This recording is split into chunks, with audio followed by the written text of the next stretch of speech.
The Keepers of Discord by Hoopy McGee. You would think I had had enough troubles, wouldn't you?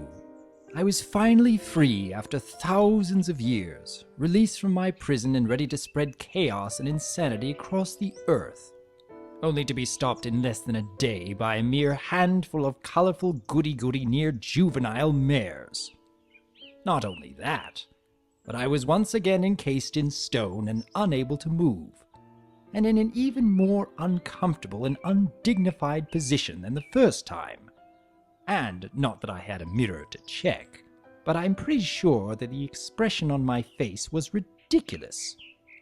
At least judging by the trying to hide how funny I think this is expressions on all of the little ponies who saw me.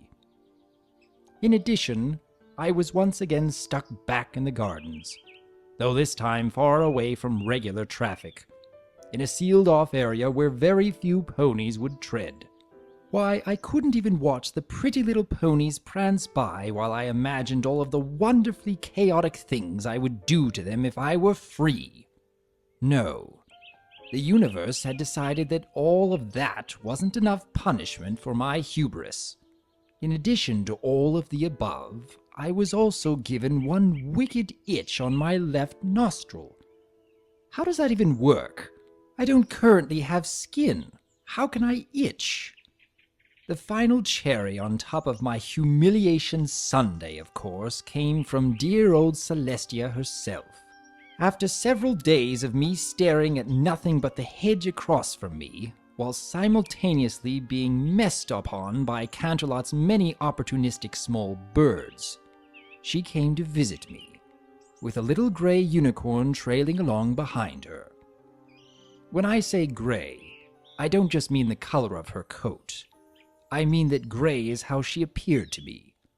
Gray and lifeless, completely devoid of anything fun or interesting about her. Her mane, though, was a vibrant red, an irritating red. A red that had no place being in the same vicinity as such a dull creature, let alone being attached to her body. Needless to say, I loathed the little thing on sight. "Hello, Discord," Celestia said, and I broke my attention away from the little mayfly next to her.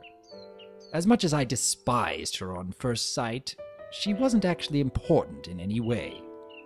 In relation to the span of my existence, her life would be over in the blink of an eye. Blink twice, and there would be nothing but dust left of her. If I could actually blink, that is. "Hello, Celestia," I failed to reply back. One of the drawbacks of being encased in stone is that it tends to make all of your conversations depressingly one-sided. "I believe I owe you an apology," Celestia said, and the little unicorn next to her looked up in surprise.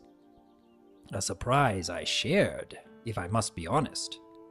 An apology? From Celestia? This was, by far, the most interesting thing that has happened to me in days. I so hate being a statue. "When we last talked, you said that it was lonely being encased in stone. I don't know if that was simply a ploy for sympathy." "Oh yes, Celestia, and such a clever ploy it was." "Or if that means that you are actually still aware while trapped. Assuming that it is the latter, however, I have come to a decision." Celestia nodded to the unicorn by her side, and I once again turned my attention to the drab little thing. "This is Ember Spark. She's one of the staff here at the castle, and starting today, she has a new position, one that I have created with you in mind. She is to be the very first keeper of Discord." The who of the what now? The mare next to Celestia smiled shyly and stepped forward, giving a little bow with her head. Not quite the proper deference for the incarnation of pure chaos, but my injured dignity will take any salve, no matter how paltry. "Her position, and those who come after her, will be to maintain and clean your statue and the surrounding area, and, well, to keep you company. She will talk to you, read to you, occasionally arrange to have music brought to you. Oh, no. No. Seriously, no.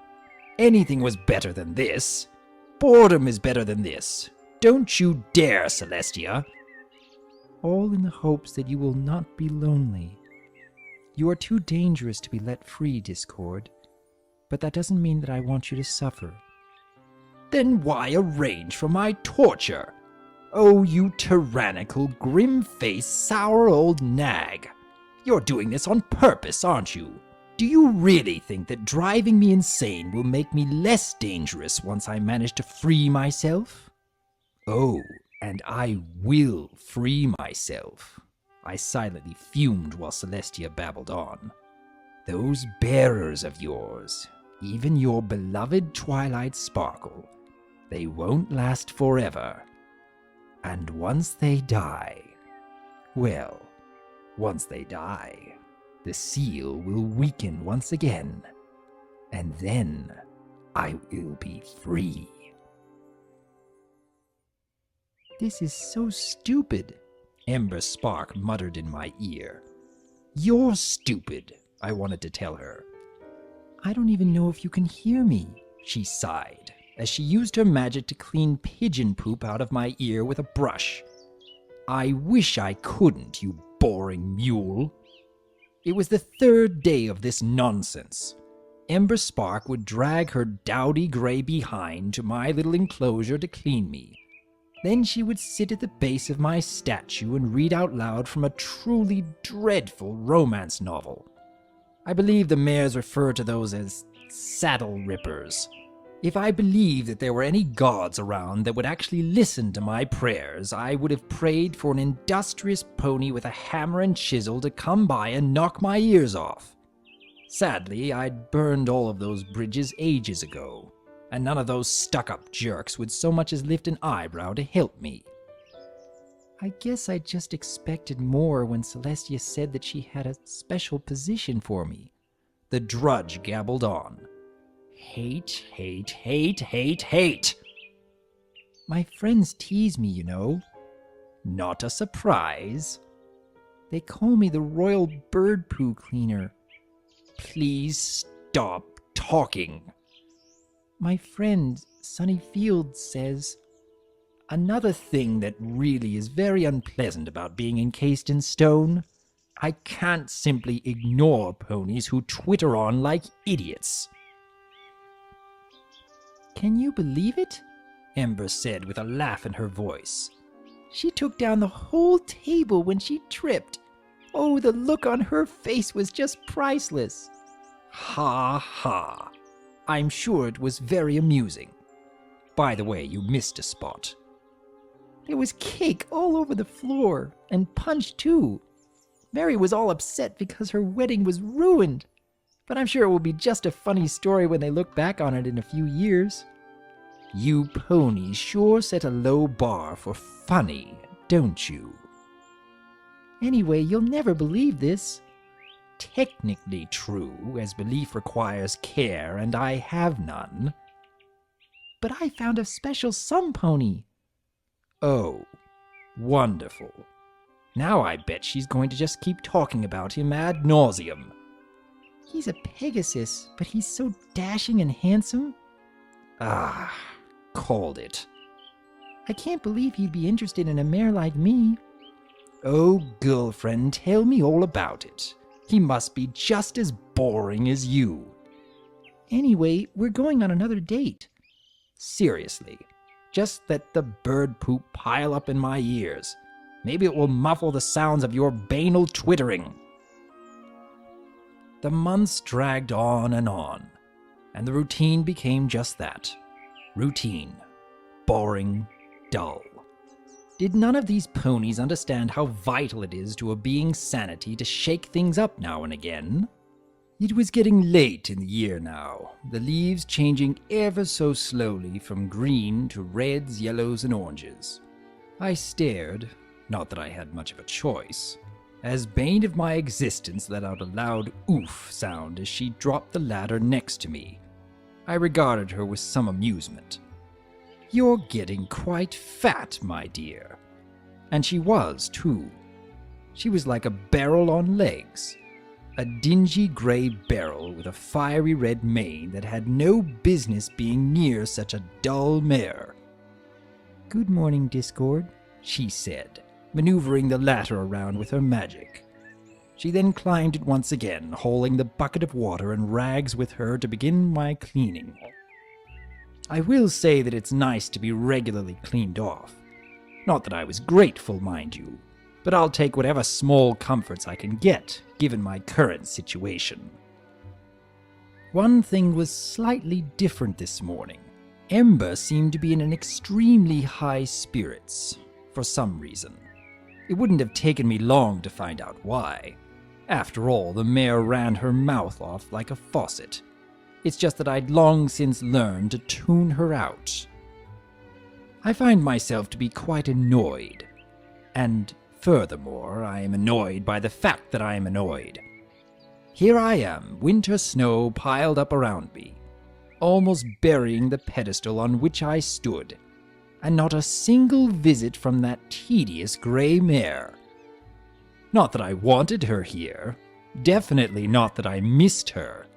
However, there was a lump of frozen bird poop on the tip of my nose, and I'm staring at it until that lazy mare gets back out here and fulfills her duties. Just do your job, you corpulent, slothful wretch. 4 weeks. That's how long it took for her to show up once again. 4 weeks of staring at a lump of frozen feces, with a backdrop of frosted white hedges, and not a whole lot else. Oh, wait. I'm forgetting about the rabbit. There was a rabbit that hopped by, leaving tracks in the otherwise unblemished snow. It looked at me, wriggling its little pink nose, then hopped away. That's it. That's all the activity I'd had to break the tedium since Lazy Mare decided to abandon me to the winter. Probably it was too rough on her. She now had a lot more flesh to expose to the cold weather, naturally. Though I'd imagine that layer of blubber would probably have insulated her quite nicely. Hold on. She appears to have actually dropped some weight. Maybe it's just comparing her to the beefy royal guards who are escorting her, using their magic to clear a path through the melting snow, but she seems to have... Ah, of course. Silly, silly me. She wasn't just fat. She was pregnant. Well, that explains a few things. I probably would have picked up on that, if I hadn't made a habit out of ignoring everything she said. She set up her ladder as soon as the guards had cleared the snow, then levitated a small whisk broom around, sweeping the snow off of me. Then she saw the bird leavings on my nose and levitated up a steaming bucket of hot water. "Oh, you poor thing," she said. "I've left you so neglected. I'm sorry." She wiped away the mess, leaving a skim of ice upon my muzzle. But better the glare of ice before my eyes than the sheen of feces.